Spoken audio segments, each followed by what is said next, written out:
Bien, seguimos adelante con nuestro estudio del catecismo. Estamos en la pregunta número 57. Ya es como la tercera semana que estamos estudiando esta pregunta, que nos habla de las razones anexas al segundo mandamiento. Y fundamentalmente el catecismo nos da 3 razones anexas al segundo mandamiento, pero vamos a recordar cuál es ese segundo mandamiento en el libro de Éxodo, el capítulo 20. Y el segundo mandamiento está descrito en los versículos 4 al versículo 6. Dice así la palabra de Dios: no te harás imagen ni ninguna semejanza de lo que está arriba en el cielo, ni abajo en la tierra, ni en las aguas debajo de la tierra. No te inclinarás a ellas, ni las honrarás, porque yo soy Jehová tu Dios, fuerte, celoso, que visito la maldad de los padres sobre los hijos, hasta la tercera y cuarta generación de los que me aborrecen, y hago misericordia a millares, a los que me aman y guardan mis mandamientos. Encontramos el segundo mandamiento descrito. Estamos respondiendo a esta pregunta: ¿cuáles son las razones anexas a este mandamiento? Hablamos de la prohibición de adorar a Dios a través de imágenes, y hablamos de la prohibición también de adorar a Dios fuera de su palabra, es decir, añadiendo elementos a su palabra o menguando elementos de su palabra. Y en cuanto a las razones anexas, el catecismo nos da 3 razones. La primera tiene que ver con la soberanía de Dios sobre nosotros. La segunda tiene que ver con el derecho de propiedad de Dios sobre nosotros. Y la tercera, que es la que vamos a estar estudiando esta noche, tiene que ver con el celo que Dios tiene por su propia adoración.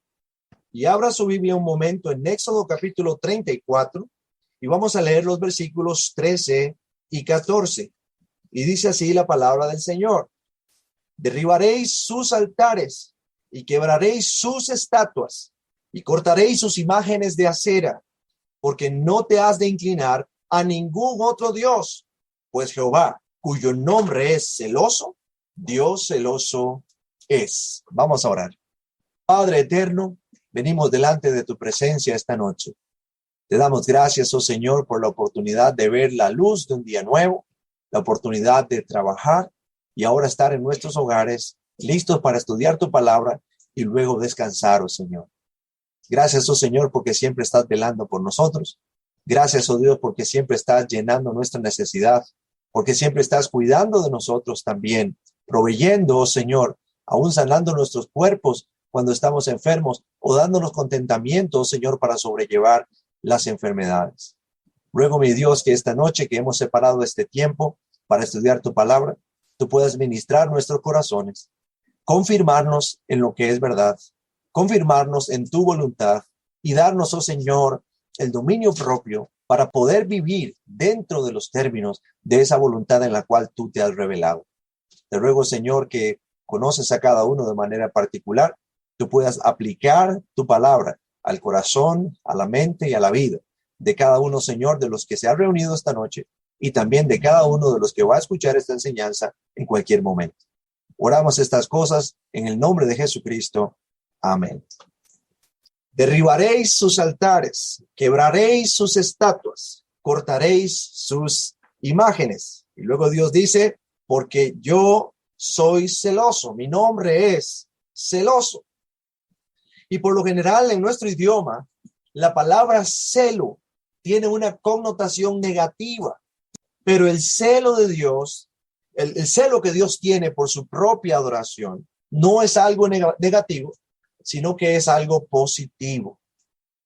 Y cuando hablamos del celo de Dios o el celo que Dios tiene por su propia adoración, significa que Él está comprometido en proteger su honor como el único Dios verdadero. De ahí la prohibición de no tener otros dioses ni hacerse imágenes. Esa es la razón por la cual el Señor le ordena al pueblo a derribar los altares, quebrar las estatuas y cortar las imágenes de Acera. Acera era la diosa cananea de la fertilidad y del amor sexual.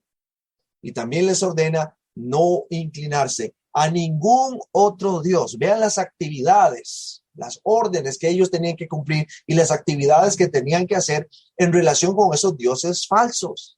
Debían derribar, debían quebrar, debían cortar y no debían inclinarse a ningún otro Dios.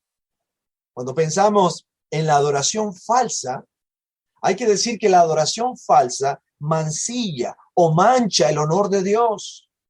Aquellos que adoran imágenes, entonces, cometen un grave pecado cuando le quitan el lugar a Dios y se lo dan a algo que es inferior a Él.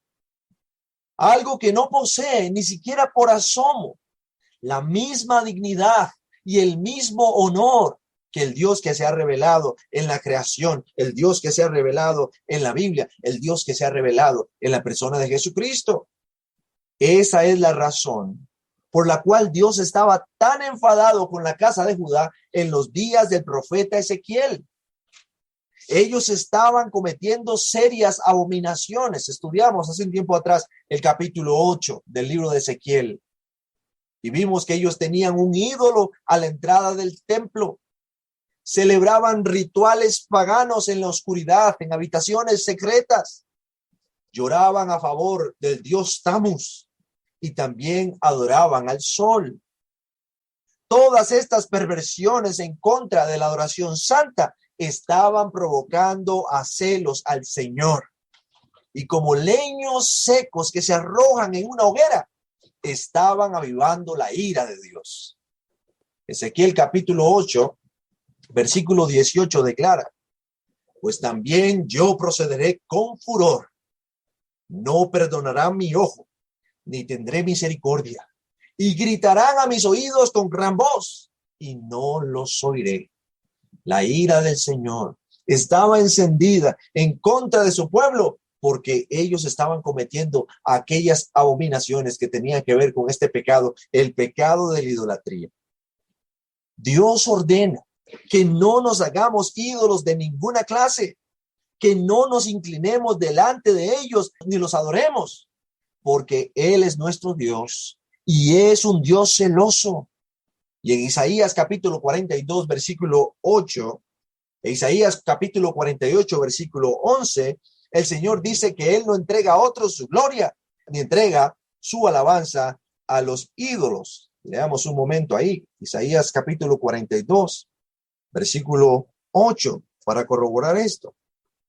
Yo, Jehová, este es mi nombre, y a otro no daré mi gloria, ni mi alabanza a esculturas. Isaías 48, 11 ahora. Por mí, por amor de mí mismo, lo haré, para que no sea mancillado mi nombre, y mi honra no la daré a otro. Al entrar en la tierra prometida, Israel debía derribar, quebrar y cortar los ídolos que amenazaban con deshonrar a Dios y pervertir su adoración santa. Así como ellos, nosotros debemos destruir todo aquello en nuestras vidas que atente en contra del honor del Señor e impida que le adoremos con pureza y le sirvamos con integridad. El pecado de idolatría equivale a odiar a Dios. El hombre y la mujer que se hacen ídolos y los adoran, aborrecen a Dios. Otra vez ahí en Éxodo, en el capítulo 20, vea cómo Dios habla acerca de quienes lo aborrecen y quiénes son ellos. El versículo 5 dice: ni te inclinarás a ellas ni las honrarás, porque yo soy Jehová tu Dios, fuerte, celoso. Y dice que visito la maldad de los padres sobre los hijos hasta la tercera y cuarta generación. Y vea lo que dice al final: de los que me aborrecen. El hombre y la mujer idólatra aborrecen a Dios. Es posible que ellos estén adorando una imagen que esté asociada a la religión cristiana. Por ejemplo, un crucifijo, o una virgen, o un ángel, o un santo. Y ellos tienen la intención de expresar devoción, respeto y admiración por el Señor. Pero ante los ojos de Dios, ellos están quebrantando su ley, lo están deshonrando al honrar a un ídolo. El pecado de idolatría es muy infeccioso. Los padres idólatras tienen el potencial de contaminar a sus hijos, nietos y bisnietos con esta abominación. Otra vez en ese versículo que acabo de leer, habla de maldad de los padres, que luego es retribuida sobre los hijos hasta la tercera y cuarta generación.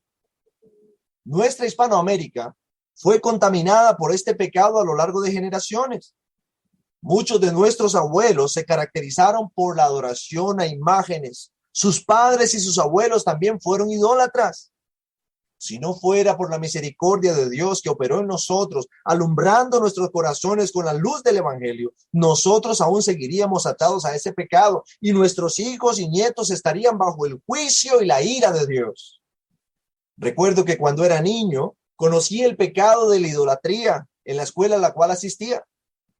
Cada mes de mayo se agasajaba una pequeña imagen de la Virgen María, más bien de la diosa romana Maya, diosa de la primavera y la fertilidad. Recuerden lo que hablamos, lo que sucedió en el siglo V con los santuarios paganos y sus imágenes de sus dioses. De hecho, el mes de mayo se llama mayo por la diosa Maya. Recuerdo que en nuestra escuela, la gruta donde estaba aquella pequeña imagen, se adornaba con flores. También se entonaban hermosas canciones. Recuerdo una en particular que decía: es María la blanca paloma que ha venido a América a traer la paz. También se repetían oraciones, se repartían refrigerios y todo en honor a aquella pequeña imagen y el símbolo que representaba. Por la gracia de Dios, muchos años antes mis padres habían sido rescatados de las redes del sistema de culto y también de la iglesia que se practicaba este culto. Y la iglesia donde yo asistía, me habían enseñado que la adoración de imágenes era pecado, algo detestable a los ojos de Dios, por lo que yo participaba de aquellas festividades alzando mi voz, advirtiendo a mis maestros y advirtiendo a mis compañeros en contra de aquellos actos, ganándome así el reproche y muchas veces el desprecio de mis maestros y compañeros que estaban atrapados en este pecado de deshonra y maldad contra el único Dios verdadero. Hermanos, debemos enseñar a nuestros hijos en qué consiste la adoración santa a Dios. Debemos enseñarles a adorar a Dios en espíritu y en verdad. Debemos animarlos a hablar de su fe y de cómo Dios hace, como dice Éxodo 26, misericordia a millares a los que le aman y guardan sus mandamientos. El segundo mandamiento ordena: no te harás imagen, no te inclinarás a ellas ni las honrarás. Las razones por las que no debemos adorar a Dios por medio de imágenes o de cualquier otro modo que no esté establecido en su palabra son tres fundamentalmente, según el catecismo. Primero, la soberanía de Dios. Dios tiene dominio absoluto sobre nosotros y Él no quiere que le adoremos a través de imágenes ni de invenciones humanas. La segunda razón por la cual no debemos adorar a Dios a través de imágenes, ni añadiendo ni menguando a su palabra, es el derecho de propiedad de Dios sobre nosotros. Dios nos creó y somos suyos. Por tanto, nosotros debemos adorarlo a Él como Él lo ordena, sin crear, innovar o inventar nuevas formas para acercarnos a Él. Y tercero, como estamos aprendiendo esta noche, la tercera razón por la cual no debemos adorar a Dios a través de imágenes o menguando o añadiendo a su palabra, es el celo que Dios tiene por su propia adoración. Y recuerde que el celo de Dios significa que Él está comprometido en proteger su honor como el único Dios verdadero y no está dispuesto a compartir su gloria con nadie. Por tanto, no debemos hacernos ídolos. Ahora bien, es probable que la mayoría de nosotros ya haya sido limpiado del pecado de idolatría a la manera de la Iglesia de Roma. Pero ¿qué hay de los otros ídolos que amenazan nuestra adoración santa al Señor? Como escribe cierto autor, y cito: ver a un hombre o una mujer dedicando toda su vida a ganar dinero o hacerse un nombre en el mundo de la política, la educación, las finanzas, el deporte, el arte o aún la religión o el escepticismo, es ver un idólatra en acción. Hermanos, nuestro corazón, como decía Juan Calvino, es una fábrica de ídolos. Los ídolos que impiden la adoración santa no son necesariamente imágenes de piedra, de barro, de yeso o de metal. No. Los ídolos que impiden la adoración santa que deshonra a Dios y enciende su ira son cosas incluso buenas, que toman el lugar que le corresponde a Dios. Cosas a las cuales honramos, servimos, cuidamos, atendemos y privilegiamos por encima del Señor. Como alguien ha dicho, un ídolo es cualquier cosa que captura mi corazón, mi mente y mi afecto más que Dios. Eso es un ídolo. Algo que captura mi corazón, mi mente y mi afecto más que Dios. Es necesario revisar nuestras vidas a fin de asegurarnos que no estamos sirviendo y honrando a otros dioses en lugar de servir y honrar al único Dios verdadero. Usted y yo podemos decir con nuestra boca que amamos a Dios mientras nuestro corazón se encuentra lejos de Él, tal como sucedió con el pueblo de Israel. El Señor Jesucristo dijo, este pueblo de labios me honra, pero su corazón se encuentra lejos de mí, en Mateo capítulo 15, versículo 8. La idolatría de cualquier clase destruye familias por generaciones. Ya lo vimos ahí en Éxodo 20. La maldad de los padres recae sobre sus hijos hasta la tercera y cuarta generación. Si usted y yo honramos el dinero, o el poder, o el placer, o la educación, o las posesiones, etcétera, por encima de Dios, no espere que sus hijos y sus nietos honren algo distinto. Como cierto autor ha escrito, y cito, si los padres han criado a sus hijos para ser médicos, abogados, deportistas, músicos, pero no los han criado para honrar y obedecer a Dios, han fracasado. Hermanos, asegurémonos de honrar al único Dios verdadero con nuestras vidas y enseñar a nuestros hijos a hacer lo mismo. Conforme mis hijos van creciendo, quiero lo mejor para ellos. Deseo que terminen la escuela con éxito. Deseo que aprendan a trabajar y ser prósperos. Deseo que se casen y formen una familia que honre a Dios. Pero si me preguntan qué es lo que más quiero para mis hijos, es que ellos conozcan al Señor, que teman al Señor y le sirvan al Señor. Como padre, yo no quiero que mis hijos ganen el mundo, porque el mundo pasa y sus deseos. Yo quiero que mis hijos hagan la voluntad de Dios y vivan para siempre. Mateo 16:26 dice así, porque ¿qué aprovechará al hombre si ganare todo el mundo y perdiere su alma? ¿O qué recompensa dará al hombre por su alma? Y primera de Juan, capítulo 2, versículo 15 al 17, dice, no améis al mundo, ni las cosas que están en el mundo. Si alguno ama al mundo, el amor del Padre no está en él. Porque todo lo que hay en el mundo, los deseos de la carne, los deseos de los ojos y la vanagloria de la vida, no proviene del Padre, sino del mundo. Y el mundo pasa y sus deseos, pero el que hace la voluntad de Dios permanece para siempre. Yo le pregunto, ¿qué es lo que usted quiere para sus hijos y para sus nietos? ¿Quiere usted lo mismo que yo quiero? Y luego le pregunto, ¿qué está haciendo para lograrlo? Recuerde esto, todo empieza por nosotros, por nuestra disposición a honrar, servir y adorar a Dios con pureza y con integridad, sumisos bajo su voluntad, reconociendo que somos suyos y no nuestros, comprometidos en resguardar su honor. Finalmente, a usted que aún no ha creído en Jesucristo, déjeme decirle lo siguiente. La adoración santa no es posible sin un mediador. Y ese mediador no es un ángel, tampoco es una virgen, tampoco es un santo, tampoco es un Cristo clavado en una cruz. El mediador entre el único Dios verdadero y los hombres es Jesucristo, el Hijo de Dios, la segunda persona de la Trinidad, resucitado y sentado a la derecha de Dios Padre. Primera Timoteo capítulo 2, versículos 3 al 6. Dice así la palabra de Dios. Porque esto es bueno y agradable delante de Dios nuestro Salvador, el cual quiere que todos los hombres sean salvos y vengan al conocimiento de la verdad.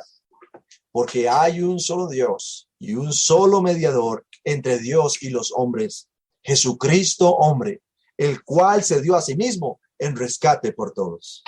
Hoy quiero invitarle a creer en Él, a poner su vida en sus manos. Él es el único que puede salvarnos. Él es el único que puede acercarnos a Dios y hacernos aceptables en su presencia. Él es el único que puede capacitarnos para amar y obedecer a Dios con pureza y con integridad de corazón.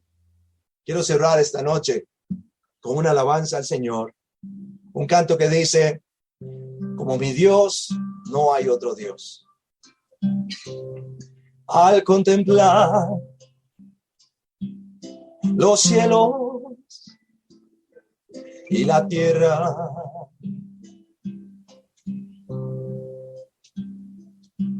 cuando veo el paisaje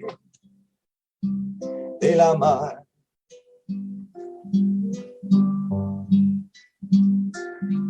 por la noche observo las estrellas, por la mañana de las aves oigo el trinar. Cuando miro el sol que asoma por las colinas,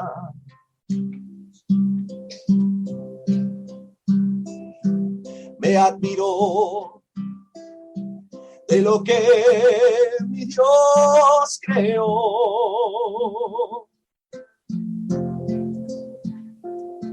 Y es que tengo que decir con toda mi alma,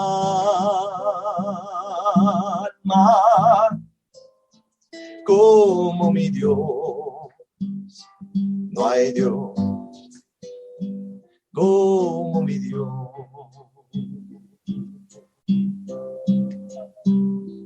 Muchos adoran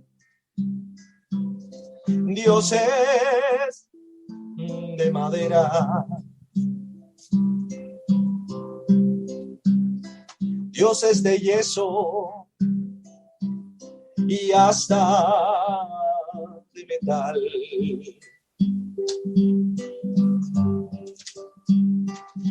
Pero no ve,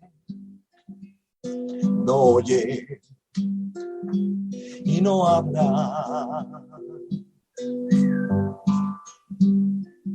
Como no anda, los tiene que cargar. Pero mi Dios tiene su trono allá en los cielos.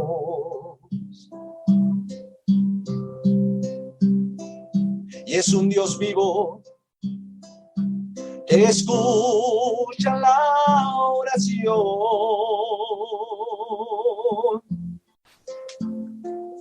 Y a la presencia de mi Dios tiembla la tierra. Como mi Dios, no hay Dios como mi Dios.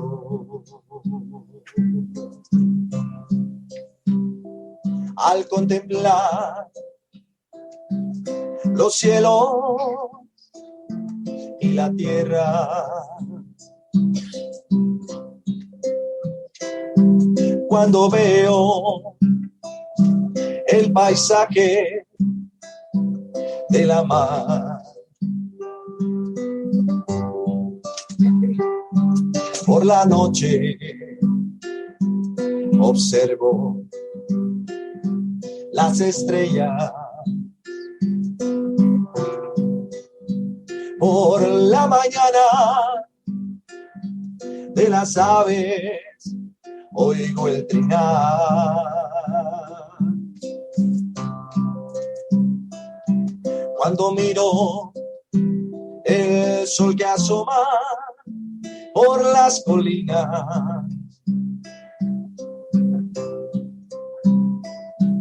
me admiro de lo que mi Dios creó.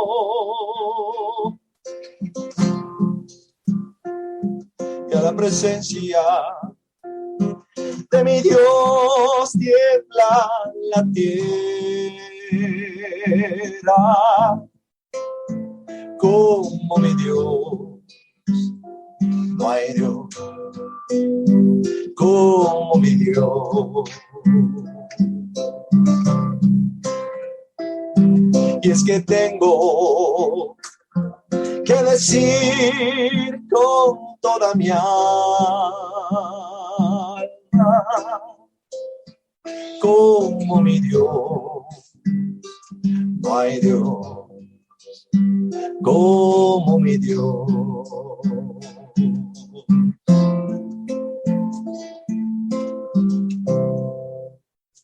Gracias, buen Dios, por tu palabra. Gracias, oh Señor, porque te has revelado a nosotros. Gracias, oh Señor, porque tu gracia especial está con muchos de nosotros.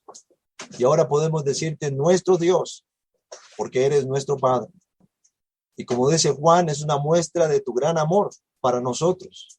Mirad cuál amor nos ha dado el Padre para que seamos llamados hijos de Dios. Y tenemos la esperanza de ser glorificados. Tenemos la esperanza de ser semejantes a Jesucristo el día que lo veamos. Te ruego, Señor, por aquellos que todavía están en oscuridad. Te ruego, Señor, por aquellos que todavía no pueden decirte mi Dios, porque se encuentran lejos de ti. Te ruego, Señor, por aquellos que están adorando lo que no es Dios. Tal vez un Dios de su imaginación. No el Dios que se ha revelado en la Escritura. No el Dios que se ha revelado en la creación. No el Dios que se ha revelado en Jesucristo, sino el Dios que ellos se han fabricado. Para algunos, oh Señor, es un Dios de madera, es un Dios de metal, es un Dios de yeso. Para otros solamente es un símbolo en su mente, en su corazón, algo que están adorando. Puede ser el dinero, puede ser el poder, puede ser la educación, puede ser la fama. Ten misericordia, oh Señor, de aquellos que están en oscuridad, ofreciendo una adoración que no es santa. Ayúdanos a actuar como le ordenaste a Israel, destruyendo, derribando, cortando, no inclinándonos delante de aquello que no es Dios. Y ten misericordia de nuestros hijos e hijas, oh Señor, para que ellos puedan ver nuestro ejemplo y seguirnos, para que nosotros podamos hacer patente delante de ellos esta fe, de tal manera, oh Señor, que ellos la deseen para sí mismos y puedan venir, oh Señor, y decir, es nuestro Dios, juntamente con sus padres. Luego, Señor, para que seamos diligentes e intencionales en guiarlos a ti, de tal manera que la luz del Evangelio puede iluminar sus corazones y sus mentes. Bendice a cada hermano, a cada familia que se ha conectado esta noche. Que tu paz sea sobre ellos, oh Señor. Que tu temor sea sobre ellos también. Y que podamos caminar en integridad delante de tus ojos. Oramos estas cosas en el nombre de Jesús, nuestro amante Señor y Salvador. Amén.